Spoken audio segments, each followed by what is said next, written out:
Cek-cek komen di YouTube. Komennya begini, ada yang tentang cryptocurrency, kayaknya emang lagi ngehits banget sih cryptocurrency. Nah, kayaknya ada satu hal deh yang sebenarnya gue belum explain ke orang lain, ya lebih tepatnya sih sobat investor. Ya, itu kenapa sih kita harus invest di cryptocurrency? Kenapa gue nggak bikin konten soal itu? Coba deh gue bikin konten.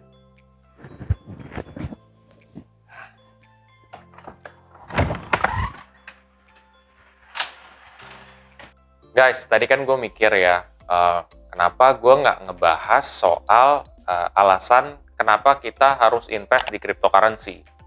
Soalnya gue merasa kayak banyak orang yang invest itu rata-rata karena dia main di cryptocurrency. Karena mungkin mereka juga nggak tahu kenapa gue invest di cryptocurrency, karena mereka gede aja.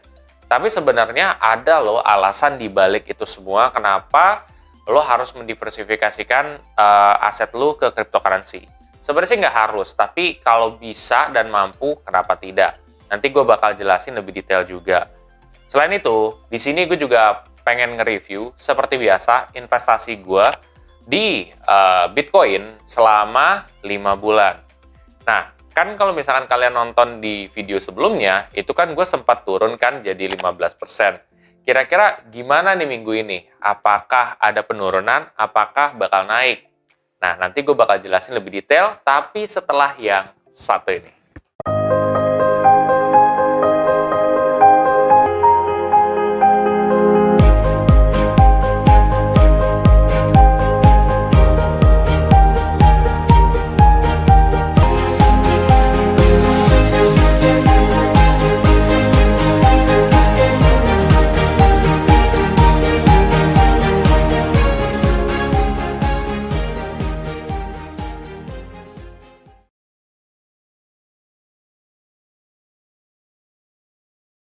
Oke, sebelum gue mulai, gue akan coba disclaimer dulu ke sobat investor ya. Pertama, keputusan investasi ada di diri kita masing-masing. Kedua, investasi itu pasti mengandung resiko. Salah satu resikonya adalah penurunan. Yang ketiga, gue tidak pernah mengadakan titip dana sama sekali. Ya, oke. Kita masuk dulu terhadap penjelasan gue ya. Tadi kan gue sempat mau ngejelasin ke kalian nih seputar kenapa sih orang harus invest di cryptocurrency. Sebenarnya sih nggak harus, tapi kalau kalian mau mendiversifikasikan portofolio kalian di cryptocurrency, itu kenapa?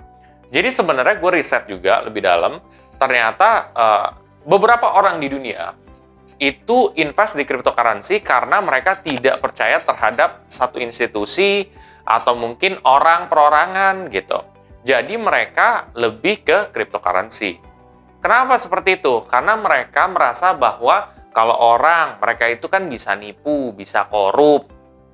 Institusi juga sama seperti itu. Nah, kalau cryptocurrency itu kan based on system, jadi berdasarkan sistem. Jadi orang-orang yang seperti ini percaya terhadap sistem yang ada di dalam. Dalam arti sistem tersebut tidak mudah untuk dihack, bahkan susah untuk dihack.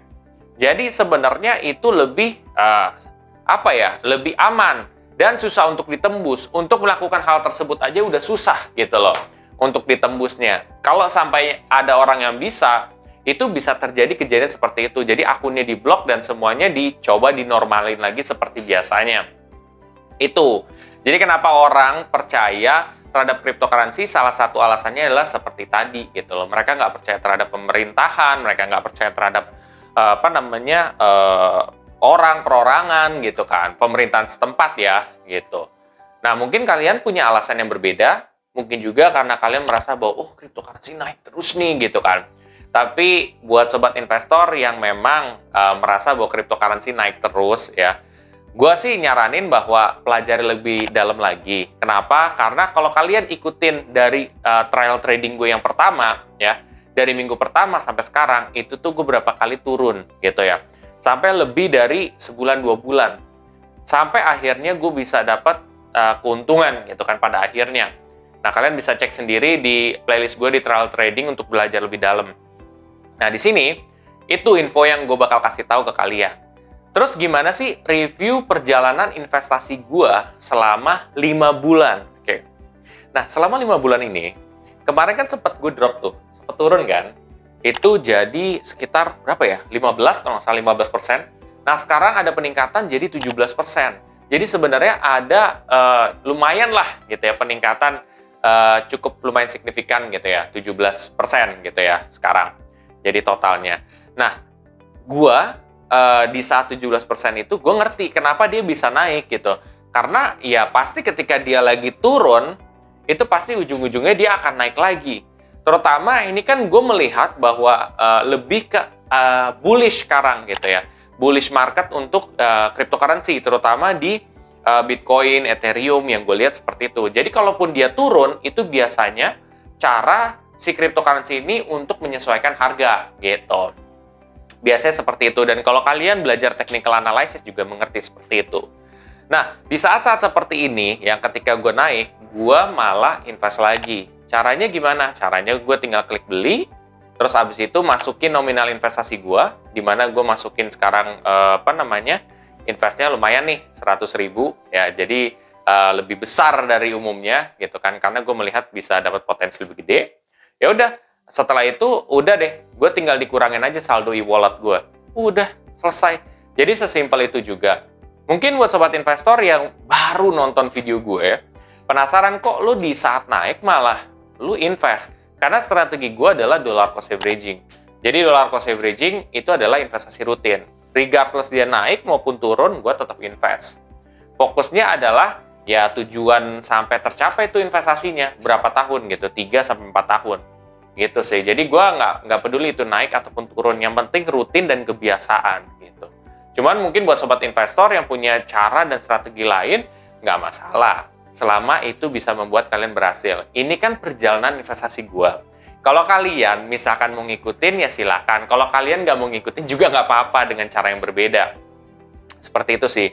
Nah, oke, buat sobat investor, setelah ini yang tertarik untuk mulai invest di Bitcoin, di aplikasi Peluang, kalian bisa pakai kode referral gue juga. Nah, nanti kalian bisa dapat cashback sebesar 15.000 sampai 1 juta juga. Tetapi kalian harus top up 1 juta dulu ya. Kalau seandainya kalian mau pakai kode referral ini dan mendapatkan cashback. Kalau nggak apa-apa juga gitu ya. Ini tidak ada keharusan sama sekali. Kalau kalian mau silakan, kalau nggak juga nggak masalah gitu. Kalian juga bisa mulai dari nominal kecil juga, seperti itu guys. Oke semuanya, kalau kalian merasa video ini sangat bermanfaat, please share aja ke sobat investor yang lain. Dan jangan lupa untuk subscribe, like, dan komen di video gue. Sampai jumpa di video gue selanjutnya. Terima kasih.